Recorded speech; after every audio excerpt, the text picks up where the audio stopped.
We were at Emily's parents' house, gathered for her younger sister, Lily's birthday.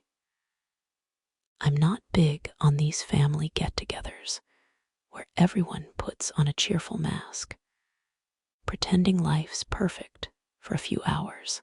But that day, I didn't have a good excuse to skip out.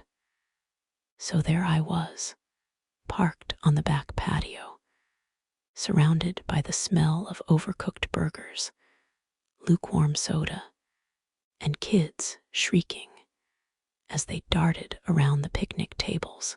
The adults were stuck in their usual loop of small talk, weather, politics, gas prices.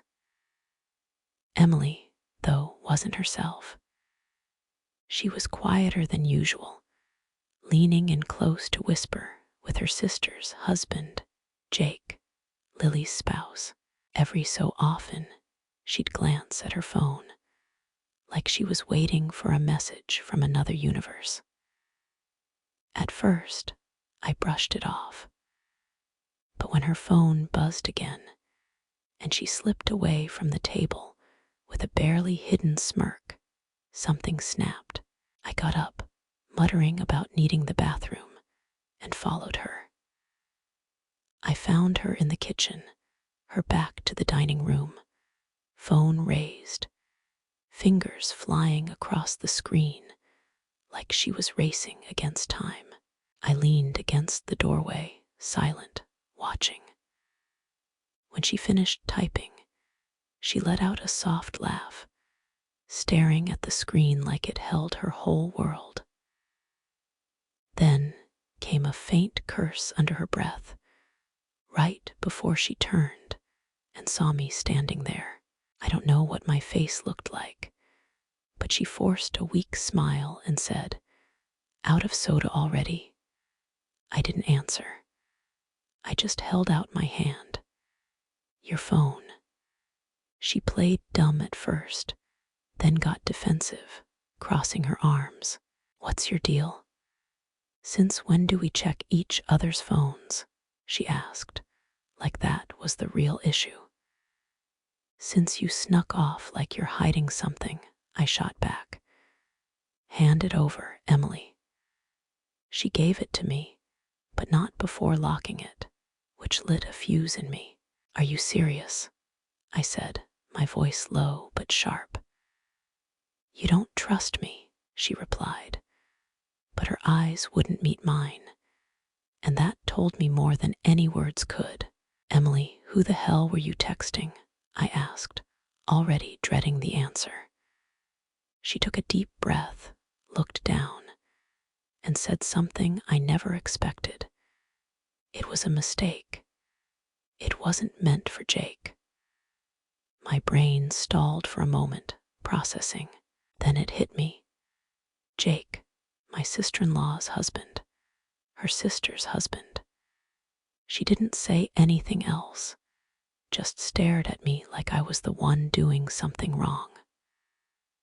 My hands shook not from fear, but from a mix of rage, betrayal, and something deeper, something humiliating, because in that moment, I knew the fear I'd buried for years was real. She hadn't just cheated.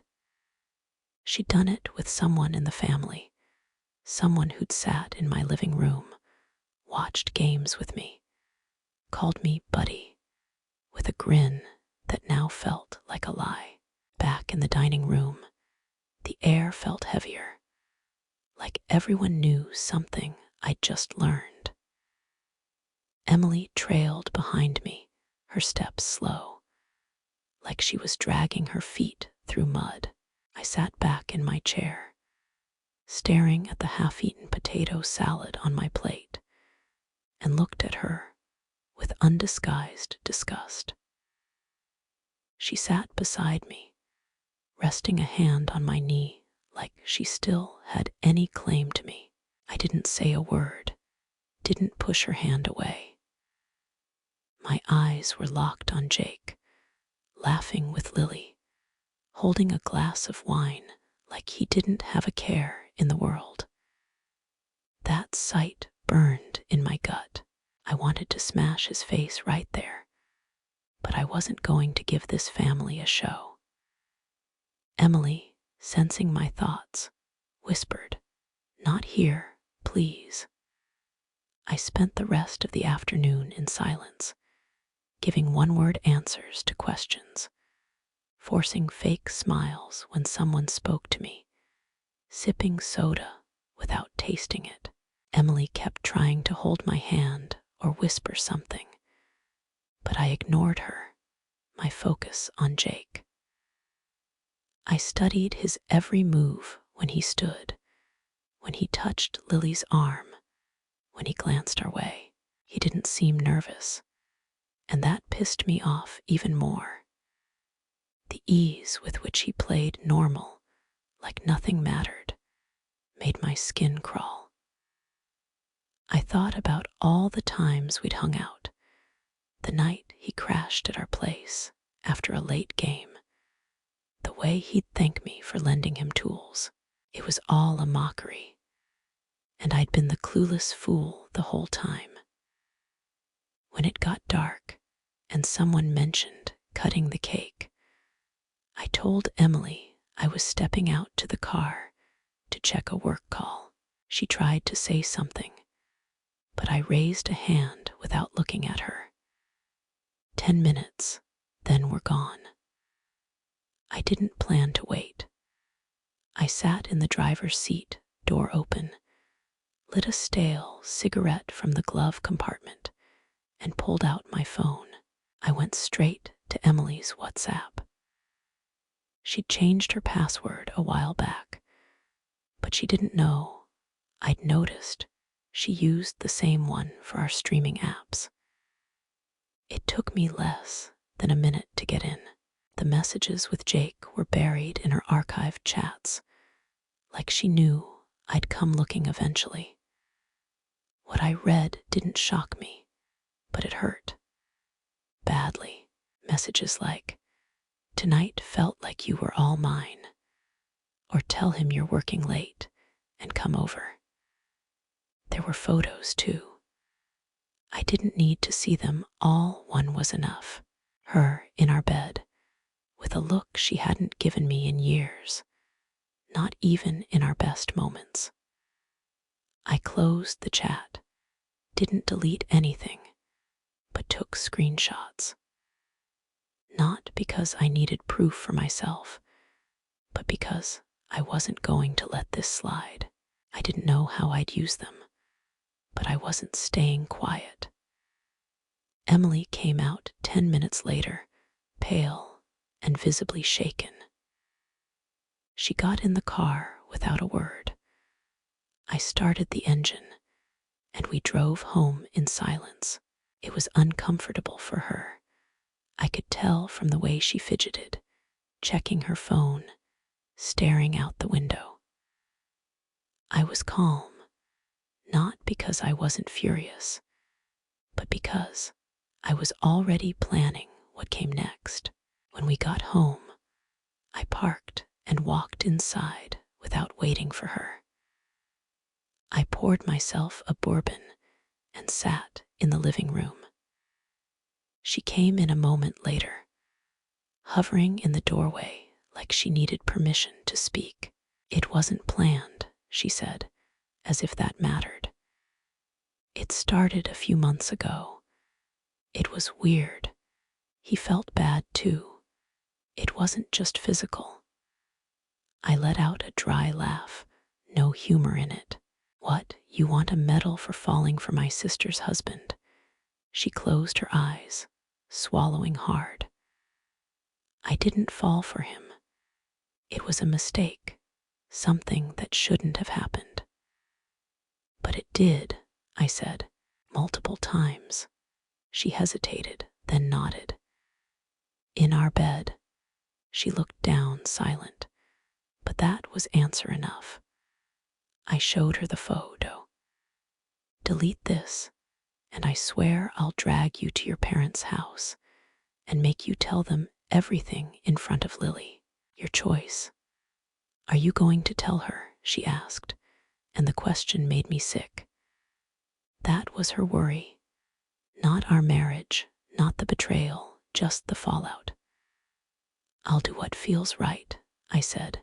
I haven't decided yet, but you keep your mouth shut. If Lily finds out, it won't be from you. She nodded, standing there like she was waiting for me to yell or throw something. I didn't give her the satisfaction. I grabbed my phone and slept on the couch, leaving her alone in our bed with her guilt. The next morning felt normal on the surface, but the silence was thicker than ever.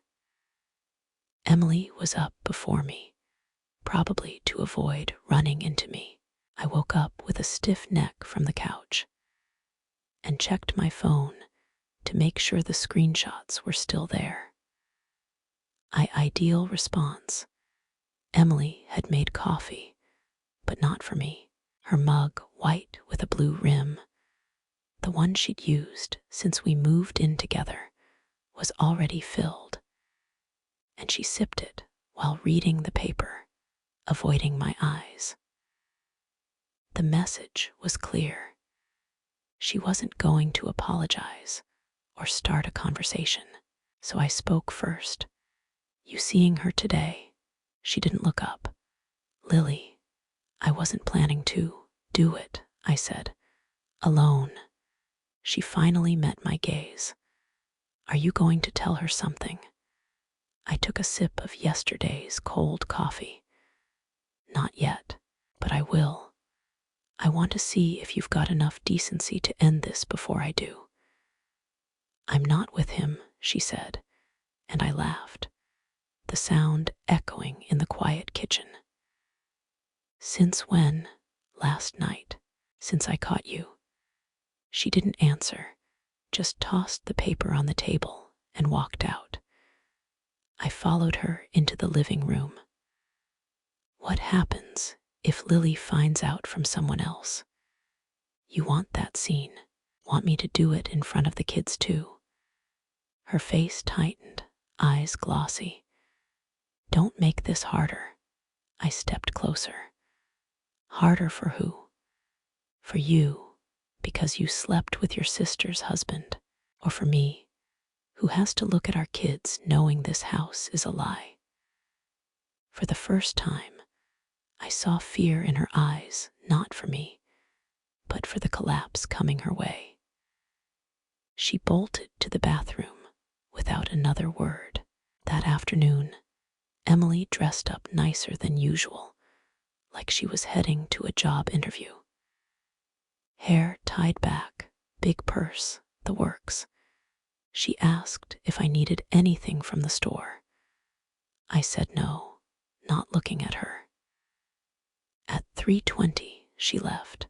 I waited 10 minutes, then called Lily. I told her I was dropping off a tool she'd asked for last week.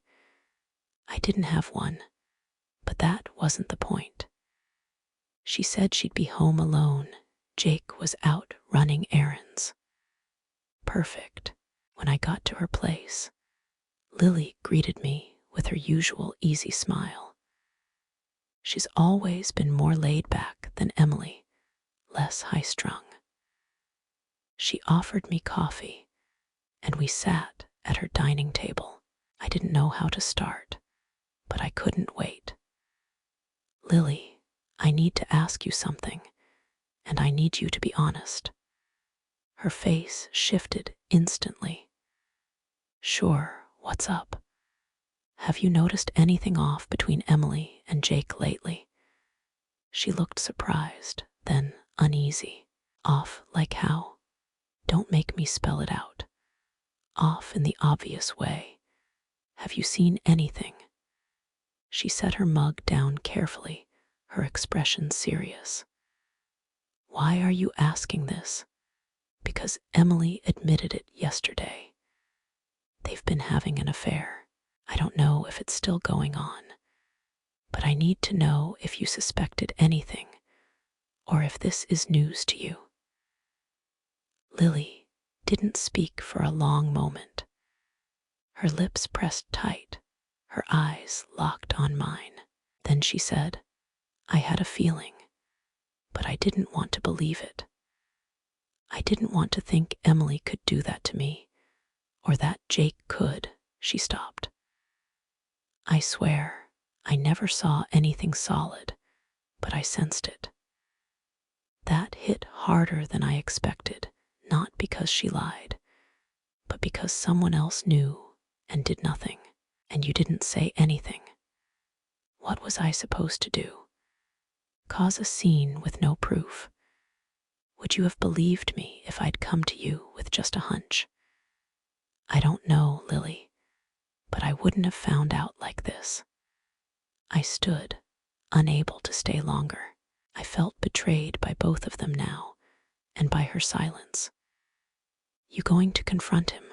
I asked, heading for the door. "Not yet, but I will today. And Emily, she knows it's over." I left without a goodbye, needing space to figure out my next move. But I already knew confronting Jake would be different, direct. No bullshit. It was Tuesday afternoon.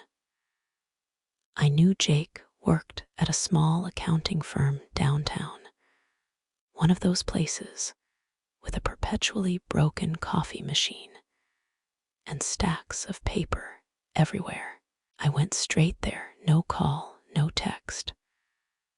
I walked into the building, nodded at the doorman, and took the stairs.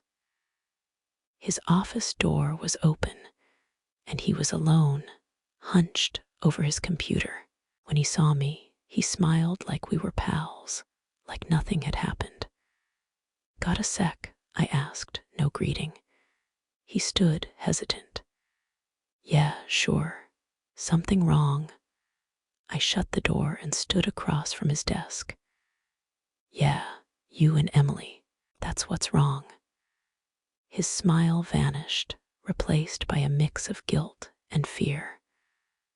"I don't know what she told you, but don't lie." I pulled out my phone, opened a screenshot, and shoved it in his face. He didn't touch it, just stared. "Want to keep lying? Want to talk about this loud enough for your coworkers to hear? I'll do it." He swallowed, rubbing his neck. "It wasn't planned. It wasn't meant to hurt you." "What was it then?" "Got bored with your wife. Felt like playing house with mine." He sat silent. "Did you do it in my house, with my kids down the hall? Or was your place better while Lily was out?" He looked up slowly. "Never around the kids." "That's supposed to make you a saint. Should I thank you?" "I'm not asking for anything. I know there's no excuse." I stared at him, thinking about everything I'd lost, not just a wife, but trust in someone I thought was family. "This doesn't end here. You tell Lily today. Not tomorrow, not when you're less scared, today. If you don't, I will, and I won't go easy on you." He nodded, head down. "Okay, I'll do it. I don't trust you. So here's the deal. If Lily doesn't call me by 8 p.m., I'm sending her the screenshots. You'll know I did it." I left without another word, giving him no room for excuses or apologies. His regret wasn't my problem. That night at 7:45, Lily called. She wasn't crying, but her voice was raw.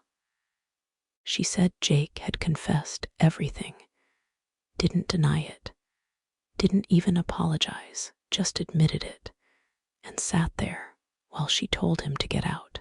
"I don't know what I'm going to do," she said, sounding hollow. "Whatever you think is right. But now you know the truth. You're not in the dark. Thanks for telling me. It hurts, but I'd rather know than live a lie." After we hung up, I sat in the kitchen with a bourbon. Emily came in quietly, barefoot, her face drained. You went to see him, I nodded. And Lily knows. She knows everything. She leaned against the wall, staring at nothing. What now? Now you leave. Tomorrow morning, you pack your stuff and go. Where? Not my problem. Do what you want, be with who you want, but you're not living here anymore. She paused, then stepped closer. The kids, they stay with me. If you want to see them, we'll figure it out. But this isn't your home anymore. Is there any way to fix this? No, I didn't yell, didn't curse. I said it like stating a fact. She stood there a moment longer, then went upstairs. I slept on the couch again.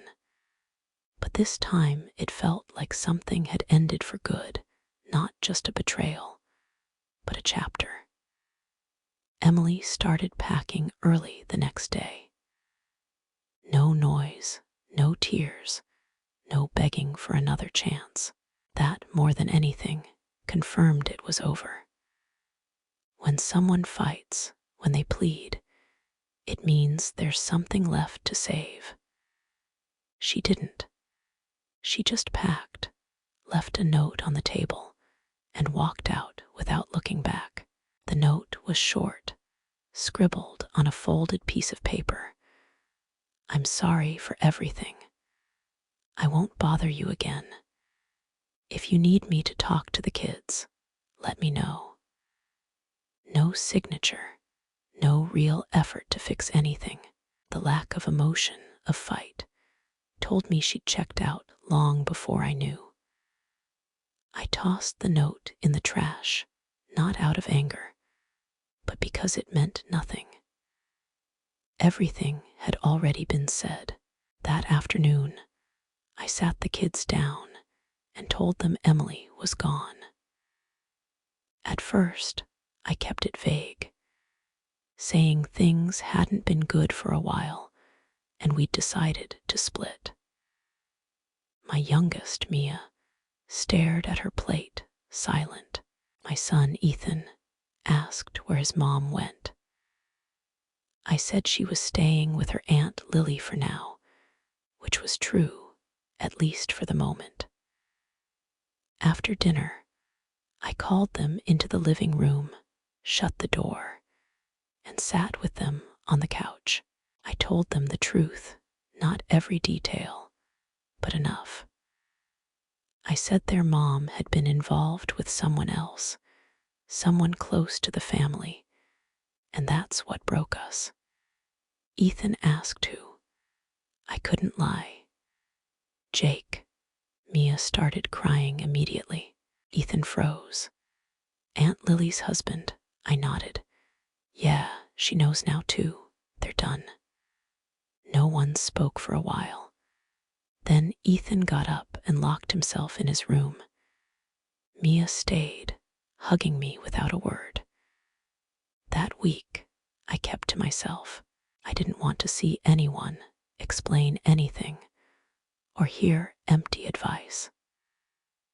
Lily texted to thank me for being honest. She said she was at her mom's and wasn't sure what she'd do next. I didn't know either. All I knew was I wasn't forgiving Emily or Jake. The anger was gone, but I had a clear sense of what I didn't want in my life anymore. On Saturday, Emily texted for the first time since she left. Can we talk tomorrow in person? Please. I didn't reply right away. After thinking it over, I sent back, yes, 6 p.m. at the house. I wanted to close this for good, to get everything off my chest. She showed up on time, no makeup, wearing an old gray hoodie she used to lounge in. We sat at the dining table, 2 coffees in front of us, though I doubted she'd touch hers. She looked unsure where to start, so I spoke first. You wanted to talk. I'm here. She stared at the table. I just wanted to say I'm sorry. I know I ruined everything, and I don't expect you to forgive me or for things to go back to how they were. I just want you to know I understand what I did, and it hurts me to have lost what we had. I listened, but didn't react. She kept going. For a long time, I thought we were stuck, like the routine had swallowed us. There was nothing left. When Jake started paying attention to me, I got caught up in it. It wasn't planned, but it was selfish. So selfish. And you'd have kept seeing him if I hadn't caught you, I said. She exhaled. I don't know. Probably. Because I didn't want to face what I was doing. What I don't get is why him. Anyone would hurt, but him. Why? Because he was there. We talked a lot. He listened when but that's no excuse. I'm not trying to justify it, just explain. Do you love him? No. Did you ever? I don't know. I liked feeling wanted. It made me feel alive again. But it wasn't love. It was need. We sat in silence for a bit. Then I asked the last question on my mind. You going to fight for custody? No. I want what's best for them, and that's you right now. I'll see them when they're ready. I won't push after this. I nodded. There was nothing left to say. She stood slowly. Thanks for hearing me out. I didn't do it for you. I did it to close this. I know. She walked to the door, then turned. I swear I didn't mean to hurt you, even if that sounds stupid. It doesn't matter anymore. She left, shutting the door behind her. For good this time. The week passed, and nothing felt normal, but things started settling into a new rhythm. Not like before, because before was a lie, but something different. A routine that didn't revolve around Emily or pretending everything was fine. I'd get up early, make breakfast for the kids, drop them at school, go to work, come home. The silences weren't as heavy anymore. The absence stopped feeling like a wound and started feeling like an empty room you learned to walk past. We didn't talk again. No texts, no calls, no attempts to reconnect. She kept her word and didn't bother me. I guess that was the least she could do, and she stuck to it. Lily and I didn't talk much either. We ran into each other once at the grocery store. She was with her mom. I was with the kids. We nodded at each other, kept moving. It was awkward, but made sense. The ties between us were severed, and even without yelling or insults, the boundaries were clear. I focused on the kids. They didn't ask as much as they did at first, but they were still processing. One night at dinner, Ethan asked if their mom was coming back. I said no, that wasn't happening. Are you going to date someone else? Mia asked. The question caught me off guard, not because of what it meant, but because it showed they were starting to accept the new reality too. I don't know, I said. Right now, I don't want to. I'm good like this. And I meant it. There was no room for a new relationship. No energy to think about it. I was still cleaning up the mess from the last one. One day, I got an email from Emily's lawyer, not a threat, just a formal note to start the divorce process. I replied, saying I wouldn't ask for anything that wasn't fair and expected the same from her. The process was smoother than I thought. No fights over the house, the savings, or custody. We signed the papers at the notary, didn't look at each other, took our copies, and went our separate ways. That was the last time I saw her. I didn't feel relief or sadness, just a quiet acceptance. It was done. We weren't a couple anymore, not legally, not in any way. That night, after putting the kids to bed, I sat in the living room with a drink, thinking about the past month. Because, yeah, all this happened in under 30 days. A month that started with a fake smile at a family party and ended with a signed divorce and a family split in half. I wondered a lot if I'd missed signs, if I could have done something to stop it. But I don't torment myself with those questions anymore. Some things just happen, and it's not about making sense of them. It's about learning to move forward after the hit. What I learned is that no one's immune to betrayal. That trusting isn't a mistake, but trusting blindly when the signs are there is. That love doesn't hold a life together if one person stops caring for it. That long silences hide things, and sometimes, out of fear of loss, you let more slide than you should. But above all, I learned that dignity isn't negotiable. You can forgive inside to let go of the poison, but that doesn't mean you let people keep walking over you. Today, a month later, I sleep better. The knot in my chest is gone. My kids see me stronger, calmer. I don't need to tell them I'm okay. They can tell. And if they ever fall in love and start their own stories, I hope they remember this not as a tragedy, but as a lesson, one of the big ones, the kind that shapes you. If Emily ever regrets what she did, I don't know, and honestly, I don't care.